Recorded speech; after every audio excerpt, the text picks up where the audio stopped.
everyone, and welcome to Almost Cancelled. I am Peter, and today I'm going to be talking about Severance, Season 1, Episode 2. It is called Half Loop. So, full spoilers for the episode as always. So, I really dug Episode 1 of this show, so I was excited to dive into Episode 2. I'm just sneaking it in before Episode 3 comes out, because 2 came out alongside 1 the same day. And we get a little bit more mystery, obviously. We get a bit more world building. I really liked how the start of this episode was Helly's perception of her first day, but from her, what we come to know the term is outie. So they have outies and innies, or inners, outies and inners, like a belly button. And we see kind of, and the part that I really appreciated actually was the going through the door in the stairwell and seeing that from the other perspective, because when we saw it, it looked like she was just kind of coming back inside, and I probably should have figured out that really what was just happening is, and I think it's because I was thinking of it in terms of like Mark's round the corner and he's experiencing this in the same amount of time, but in reality what's happening is that she's transitioning to her outer person every time she goes through the door. So the perception of her inner person is that she's just coming back inside constantly, because she keeps just, she jumps to when she comes back in the door every time. And her outer person, on the other hand, is just jumping to all the time she goes outside the door. So her outer person even thinks, am I trying to leave? Like, do I really not want to be here? And some of those ideas that we're talking about in episode 1 about someone feeling trapped, can they quit if they, and it seems, it sounds like they can based on what they've seen from previous people who have left, but at the same time, like, how much can they trust what they've seen or heard? How much can we trust what they've seen or heard? Because they talk about the differences in how Petey just disappeared, whereas like some women who used to work there, like there was a message from her outer person telling her she'd be leaving.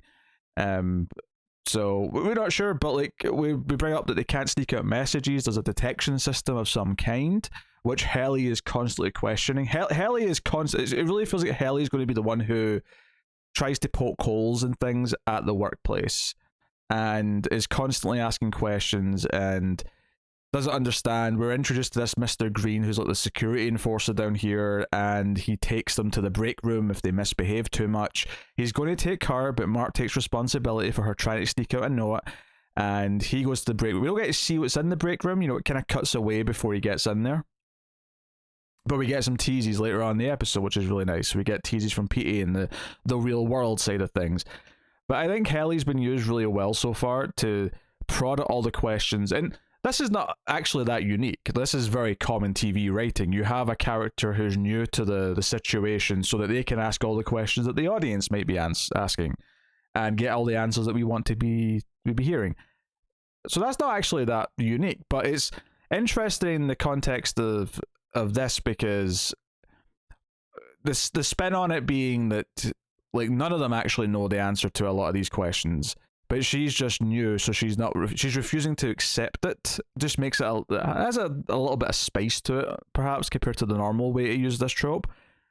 But we also have the other side of it, which is that a lot of these characters, particularly in the outside, Mark, as he's learning things, he is asking questions, and it's not even so much that he's asking questions, he's been teased with answers to things that he's just accepted he doesn't know.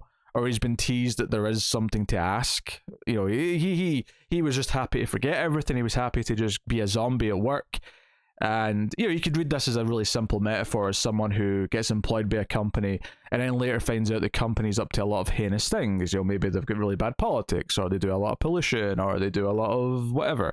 And you were blind to it, and now you're starting to realize it. This is a very literal sort of version of that, where he does not know what he's doing at work. He doesn't know what his job is. He doesn't know who his like his fellow employees are. He doesn't know anything. So it's taking all that, like any good science fiction, it takes like simple real things and makes them literal and makes them extreme, and that's very much what the show is doing with a lot of workplace concepts, a lot of individual concepts, and just various things. Also, we got like a super animated intro sequence in this, which I don't think was in the first episode. I don't remember it, but it's like, it's not actually claymation or stop motion, but it's CG, but it's made to look like stop motion or something like that. It's got that kind of vibe to it, so I thought that was It was cool. It was neat. It was different. It was sort of teasing some different things. You had the idea of the two marks maybe merging at some point by the end. So I'll be curious to see how that, how we get to that. Because I still, that feels like where we're going story wise, right? Is that the mark is going to become self aware of each side of himself and come together. But that may be an end of season thing as opposed to like we're going to jump to that straight away. And clearly in this episode, we see that there's some dangers to that happening because Petey's not looking too hot. When Mark ultimately does decide to go and see him, like halfway or so through the episode, he calls in sick. And it seems very clear that our three authority figures, Patricia Arquette's character, Harmony, who's also the neighbor, of course, or unless they're like twins or something, but I'm pretty sure it's just her. It does seem like she, and I based this off last episode, but also the security guy, Mr. Green, and Mitchik, who's like their kind of their handler. That he's introducing Nellie to the world. He comes in and talks to them and sort of hosts the little party, the staff meeting, and things like that. They all seem to be not severed, right? They're all normal. They're all remembering things, and they're trying to keep the lid on stuff and keep things contained. It's Mitchik who's called when Mark is calling in sick. It's him he talks to. So we get the sense of they're kind of like controlling them, and they're all very nice and happy and smiley. Well, Patricia Arquette is usually quite dour-faced, actually, but Mitchik, so is Mr. Greers. Mitchik's the only one who's smiling a lot. I guess that's because his job is the one to interact with them most, so he's sort of like, by design and by his own sort of efforts, is constantly putting on the PR smile. He's constantly saying, hey, you should all be grateful, and we're all a big happy family here at the job, and we're going to pass the ball to each other and tell each other about ourselves, even though we don't know anything about ourselves, and that's kind of silly. And we hear from some of the others what they imagine their outers like. Dylan kind of talks about how he thinks his outer might live in a boat or something like that, because he thinks that sounds cool. They even have theories on the work they do, which we get a bit more context for. Well, I say context. We see what they're doing. We hear explained, which is basically they get batches of numbers and they have to like take out the bad numbers and sort of put them into like a separate filing system. So they're they're improving the data by taking out the bad batches. But the weird thing is though, is that they're essentially just programmed to feel fear when they see the numbers that they're supposed to take out, and it takes a little while for it to kick in. So Helly doesn't really understand it, and then all of a sudden later in the episode she gets it. She feels fear about this batch of numbers that are flashing up, and she takes them out and puts them in the box, and none of them know what they're actually doing. No one knows what this data represents, what it is. You assume because it's a science fiction show that it's going to be something sinister. My first thought is, are these people? Are they like just like assigning people to be murdered or something somewhere else? Because that was my first thought. They have some weird ideas. One, I think it's Irvin thinks that they're just taking out swearing from movies. Dylan thinks they're taking things out of the sea so that people can go live in the sea. I mean, he's at least getting creative with it, because he's assuming that if people are willing to be severed, it means that the world on the outside's pretty rough and that everything's polluted and they're doing something really futuristic by being in here. I appreciated that. I also appreciate that Helly thinks that the sensor to pick up any written messages sounds made up, and she also starts to question, like, can we get around it? What if we write things down weird, like they're kind of in code, or they're a little bit silly, or something that a machine can't recognize, something that can't just be picked up on? So, it's prodding at these questions, and so far it's kind of interesting problem solving and sort of what the rules are, and some of the most interesting stuff, because we're still, we're only episode 2, we're still exploring the basic ideas of what's going on. So her coming in the Monday morning and saying, wait, so it's the next day now? And Mark says, no, it's actually Monday. That was the weekend. So it's been like 2+ days. And she's like, oh, that's weird. And he even talks about how, well, we don't really feel sleep, but obviously the effect of having slept is still felt. We feel more rejuvenated. We feel peppy, spry, whatever. And so there's like a knock-on effect. We see the vending machines just have the company's branding all over it, and there's no actual brands in the vending machine. And it might just be it may just be like not to give them nice bright colors or anything to keep them all docile, but it could also be a case of, well, it's all company merch in the vending machine because it's laced with stuff to keep them feeling certain ways. Interesting little tidbits and nuggets of information and ideas sprinkled throughout here. So I enjoyed all that stuff quite a bit. I had there was some nice little moments of laughter in this as well. I really liked John Turturro's character Irving. Like, he won't let it go that Mark removed all the previous photographs that were on their desks because they're going to get a new one with Helly, and he can slide it his desk divider that they've all got to sort of separate them into sort of cubicles. And not even really cubicles, they're just dividers, but he can like slide that down. So the way he sort of slides it down and slides it back up after he's sort of like passive aggressively given Mark a recommendation or a complaint was starting to make me laugh quite a bit. So it helps that you've got these actors who are obviously very good and they've done a lot of comedy, both these actors, so it was funny, but it does work. Obviously we get a little bit of the wellness, we meet some new characters in the workplace. Christopher Walken, who I forgot to mention he was going to be in this, I think, in the last episode. I did see his name, I just forgot to bring him up. He's like the head of the department who does like all the programs and the brochures and like moves the decor around and all the rest of it. I can't remember what they called it, but Irving's delighted to meet him. He's so excited, and they kind of hit it off a little bit talking about the painting, which notably has some very, very on the nose symbolism, I would say, for the show. Cracking the whip, one might say. And then Dickon Lackman, if I'm saying her name remotely right. I've never, you know what, I should try to check what her name is pronounced like, because I've talked about her in multiple shows at this point, and I still don't know how to pronounce her name.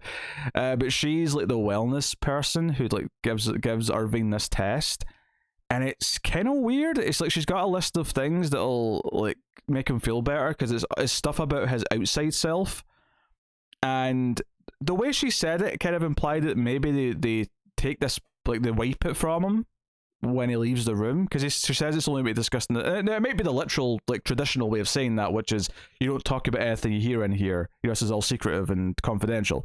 But I also kind of wondered, like, do you also erase this from his memory before he leaves?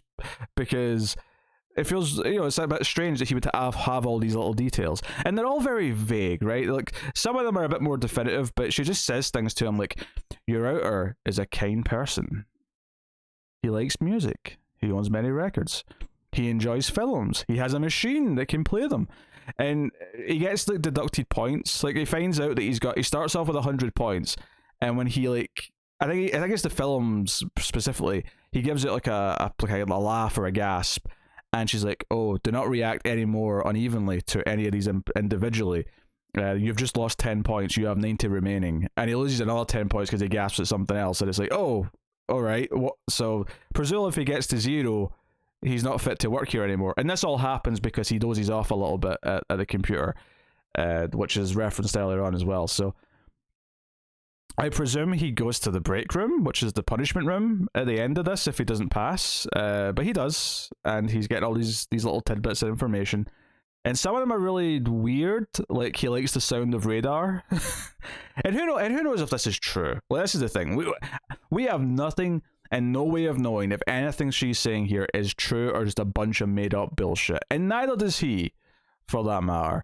So, very curious. I do wonder if there's going to be some exciting moments later in the show where we run into some of these characters on the outside and see what they're like, and maybe they're important, maybe they have really different personalities, maybe they are very weird compared to in here, or maybe they're much nicer compared to, I don't know, like it'll be interesting to see if we could play with that as we go, because they all live locally, they all live in the same relatively small town by the sounds of it, because they're all, you know, they all work here, so it wouldn't be ridiculous to run into them eventually in some way or another. So and then the other thing, of course, that's brought up with Helly early on is that if she tries to quit, like they all kind of laugh and say, "Well, technically, if you quit, like the version of you that lives in here will die because you're giving that version of yourself up. It's not like you're going to like keep all your memories if you quit. Like this version of you effectively is dead because you give her up, and it's just the outside version who's alive." And that's a very sinister thing. It's almost like you don't want to quit because you're technically killing yourself, and this is the only existence you'll ever know. So that's a very, and they're all kind of laughing it off, but it's a very sinister thing when you think about it. So I really enjoyed it as well. So the first time we see Mark in the outside world, this episode, he's on a date. He's on a date with a midwife that was set up by his sister, and they're just talking. She's talking about what she does, and he's clearly not comfortable being on a date. He's drinking too heavily. He's getting drunk. He misremembers where she said she was from because she said Montana, and he brings up Minnesota when she's complaining about the temperature in a friendly enough way. And he also encounters like protesters who are against Severance, and he gives them some shit about it. But the thing I really liked about this scene is when she starts asking him questions about being severed, and he's not too uncomfortable. I mean, maybe it's just because he's been drinking, but he's not too uncomfortable about it this time. But she says, so technically you could like have a girlfriend in there and not even know about it out here, and vice versa. And you could effectively have two relationships going, but not know. Like either one wouldn't know about the other. And of course, like, you know, there's a little bit of, I don't know, I would say chemistry with him and Helly, but I think it's interesting that they, you know, they talked nice to each other a little bit after the melon party thing, and then he sort of stuck his neck out for her and took the blame, and he's the one who went to the punishment room instead of her. It's not out of this question that there's going to be some sort of romantic spark with them. And there's also kind of this interesting idea to explore there with the fact that, one, not only can the outside version of him not remember or know that he's sort of like attached to someone in this way, which they're already kind of exploring with Petey in a way, not romantically obviously, but that kind of similar idea is there. But the other idea being that he can only form attachments with people in this version of himself that can't remember his dead wife is an idea. And what would Mark think if he did suddenly find out that this other version of himself has actually moved on and met someone and has feelings for someone? And, you know, and Helly even kind of says, so we're not friends then, meaning the outside world. And he goes, no, I guess not. And, you know, that's a bit foreshadowing, I think, that they are going to be friends, at least in here, and maybe like things will develop in whatever ways. But, and even just the idea that when Mark doesn't show up for work when he calls in sick, the others don't even know if he's either sick for a day or he's been fired or he quit or whatever. They have no idea until he shows up again, or he's or told perhaps by Mitchik. So cool things to explore. But I really like that idea of the dual life playing out and what it says about him as a person, that this version who is like doesn't have all the baggage and doesn't have the pain and the trauma that he's went through, how he can handle things and how he's a bit more fearless in some ways, but not really, because he's a little, I mean, he's shit scared most of the time because he says, oh, Mitch is usually nice, but you don't want to not make him not nice because, and he looks scared, which actually makes it a bit more meaningful that he sticks his neck out for Helly in some ways, because he knows, at least to some extent, what punishment he's maybe going to get. I mean, he does seem surprised when he's still asked to go with Mr. Green to the punishment room. Clearly he thought he wasn't going to have to go through that specifically, but he, you know, it's still kind of this selfless little act that he does by taking the blame for it. He's looking out for her, and maybe that's because he's just nice. Maybe it's because he does sort of have some early feelings for her. Maybe when she hit him in the face, like he felt true love. I don't know, but it's interesting that he has that on the inside, but on the outside he's not necessarily ready to move on. It reminds me in some ways what the film Moon explores, because Moon, without getting too spoilery, Moon's about clones. It's about clones, and there's two versions of Sam Rockwell in that movie, one of whom has been working on the moon for a few years, and then one who's just woken up at the start of his tenure, and they're not supposed to interact with each other, but there's this great examination of like the Sam Rockwell who's had time to kind of like just reflect on his life for a few years working on the moon, and the one who's just woken up fresh kind of from Earth, as it were, and is still angry and still has a temper. And there's this exploration of like how different they are just based on their experience and how they are in the two different roles. And I think it's fascinating in the same way with this, with Adam Scott's character Mark, is that we can see what he is like untethered to these issues that he has in the outside world. Now obviously there's these other things that are creeping in that are independent inside the workplace that are scary, that might cause harm or disrespect or might cause fear or whatever. But at the very least, they are very different circumstances, and it's interesting to see what both versions of them might be capable of if they have the support system or the freedom that the other version has, and compare and contrast between them. And I think that's one of the core appeals, perhaps, of this show going forward. Honestly, as we get deeper and we set up the basic concepts and we get used to those ideas, that's where that's where the meat is. That's where the real depth can come, I think, from a character drama point of view. And that's what potentially will make this really good science fiction. So, so far, so good on that front.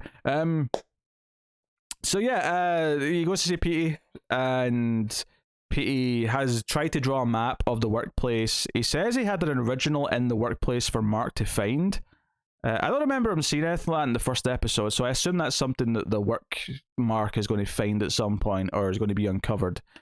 And but remind me if I misremember it, if there was something we saw that was like a map of the place.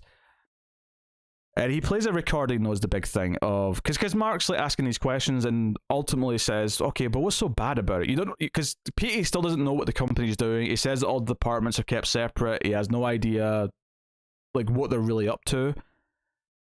So ultimately Mark asked the very reasonable question, well, what's so bad then? Like, why do I have to know about this? Why do you have to warn me? What's the big deal?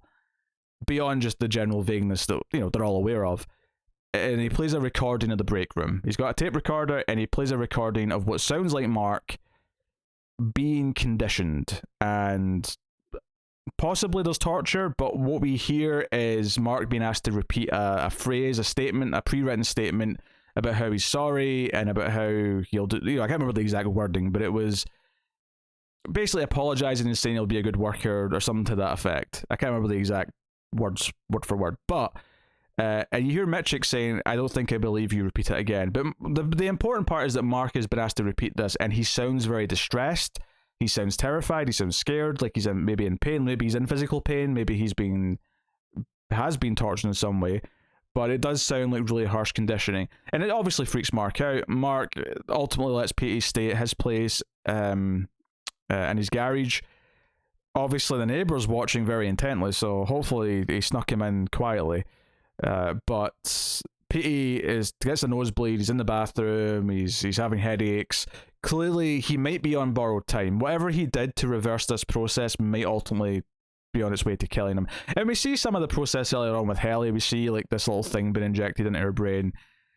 I don't have much to say about it beyond it was just a really nice like setting the scene for the context of this is her first day, but only from the outside person's perspective. The outie and the inner, or the innie. Well, whatever version they're using of those words, I'm going to settle on mine, I imagine, in another episode or two. But it was I think once again I was captivated by further delving into the details of how this place works and the complications of the characters feeling certain things. And what it's like for either version missing chunks of their day, and what it's like to just then go back to the life as it is. Fascinating stuff. Obviously, Miss Selvig, who is also, what's the name in the workplace? Harmony, Patricia Arquette's character.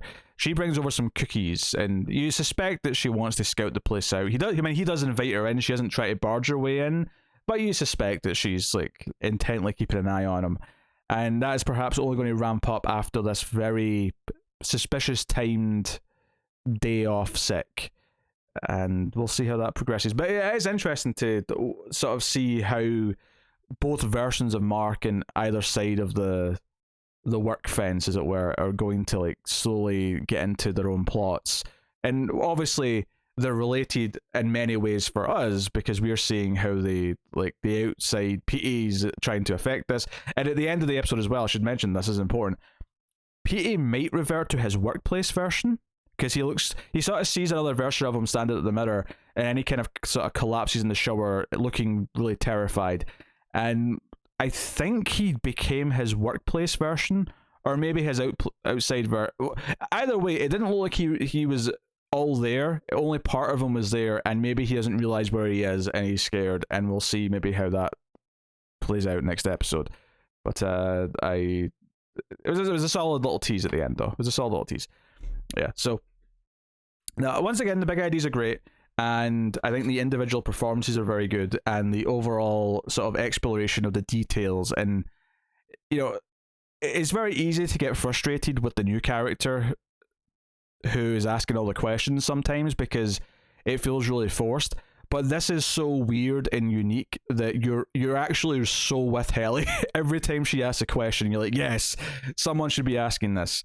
It all makes sense that she should be asking this because these are not natural things. None of this is coming easy, nor should it come easy, and that's part of the fun. So yeah, Severance episode 2, very good. I'm looking forward to checking out episode 3, hopefully on Friday when it goes out. So let me know what you think of episode 2 in the comments below. Like, subscribe, ding the bell for notifications and all that jazz. I appreciate it. Helps out YouTubers, so please hit the buttons. But that is me, so thank you once again for watching or listening. Go over to patreon.com/MailFuzzTV, and you can support us over there for as little as $1 per month and help keep all the content coming. But thank you once again. Keep watching TV. I'll see you next time. Have you got any vanilla?